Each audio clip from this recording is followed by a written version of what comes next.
Part of the reason why Black Lives Matter became so big is because of that name, the phrase Black Lives Matter. It's something that is pretty coherent to a lot of people, and it's easy to understand, and most people support and believe. But again, it being hard to divorce it from the stance of the organization, the rhetoric, the tone of the organization. And that was, for me, what made it uncomfortable, was that what I felt was being spewed was divisiveness, and one side against the other, one color against the other. And because we had this moment of the moral high ground because of what happened to George Floyd, we could then force everyone to do what we wanted them to do. And I would say my biggest, I would say, gripe with them was that the only way to support Black lives in that moment was to kneel for the national anthem and to wear a t-shirt. And that's where I was like, that's not the only way to support Black lives. It would be one thing if it was a symbol and we're saying that, but it became an order. And that's where I thought it went awry. Open season.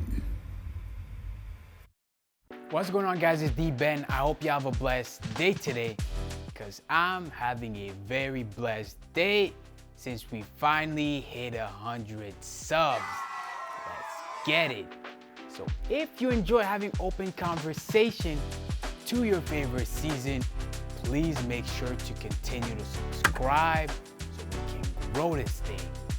That being said, here we go.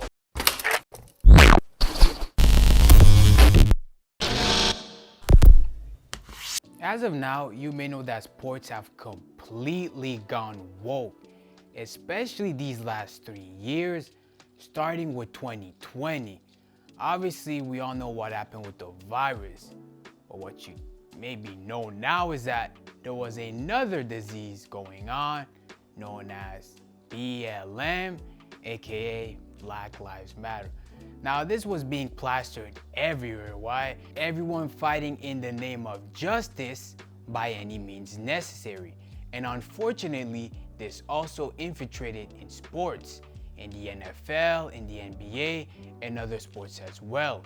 In the NBA, for instance, they were playing in the bubble, and everywhere you looked, you saw sentiments such as equality, justice, fairness, and racism, either be on the court, behind players' jerseys, on t-shirts, on broadcasts.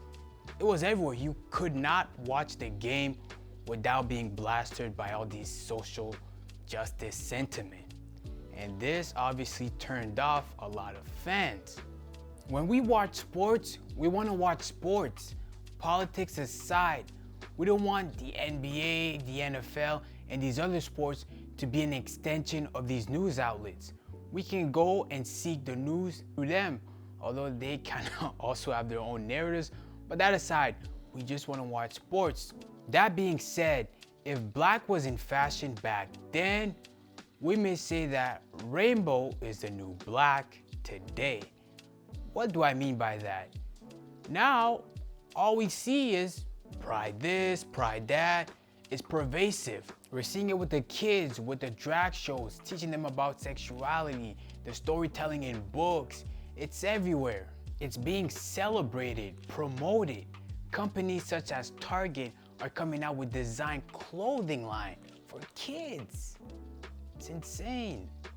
And right on schedule, it has infiltrated sports once again with this notion that men can compete with women. Yeah, just think about that.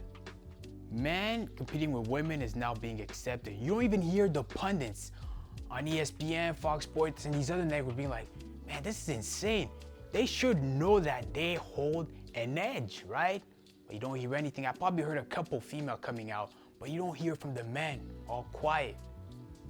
That's why you can have Will Thomas competing against these women in swimming, clearly having an edge, beating them out, and no one has a problem with that. So shout out to Riley Gaines for speaking up against this.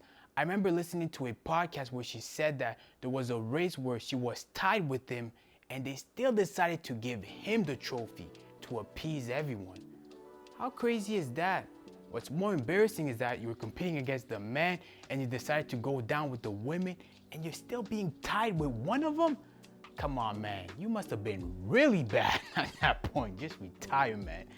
Anyways, I commend a few women in Sage Steele and Samantha Ponders, who actually are speaking out against this. And the man, like I said, you ain't hearing a peep out of him. That's not even the worst part. The worst is the NCAA went on to crown him Woman of the Year. That about says it all. I don't even need to say more. To no one's surprise, companies like Nike and Adidas, and I really loved Adidas, that was one of my favorite brands, but they also had to succumb to this pressure. I've decided to support this trend in promoting male wearing female swimsuit. Yeah, which is very disgusting. Anyways, all that to make a long story short, well, not really, in comes Jonathan Isaac, who was in the bubble in 2020. And while all his teammates were kneeling against the national anthem, he stood. He wasn't buying into this BLM. And he's not buying into this pride, this LGBT being promoted everywhere.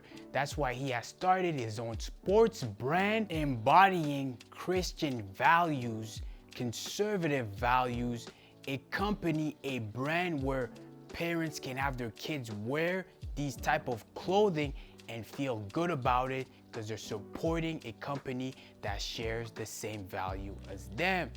But I'll let Jonathan explain this for himself. Hollywood going woke was pretty easy to see coming. But what happened next, no one expected. Sports went woke.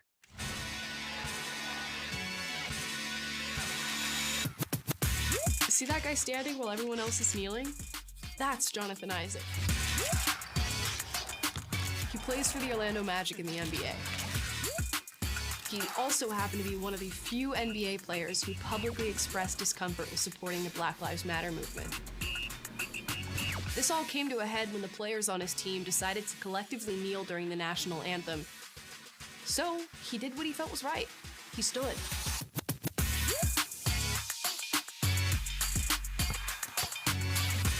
Now, Jonathan is launching his own apparel company called Unite Us, in hopes of bringing people together over love of God and country.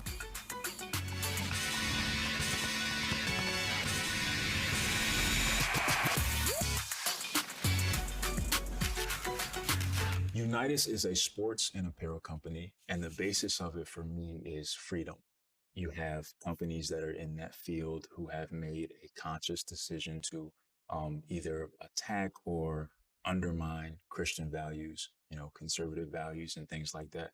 And I think that they have the free choice to do so, as much as I disagree. But I feel that we also have a freedom to create what we want to create. Left to right, show me what you moving like. Feeling right, keep it moving side to side. The hope is to be able to sign athletes across all different sports and to create a real infrastructure of people who are in the sports world, moms and dads who want to buy their kids sneakers and clothes, but want to give their money to a company that they know is going to work towards bolstering their values. Ooh, ready to go, up in the way, moving the tide, starting the way. We can be proud of what we believe in. We don't have to hide or be ashamed of it. As the day continues to get, darker and darker and crazier, you standing up for what you believe in is only going to get harder, but is only going to become more and more necessary.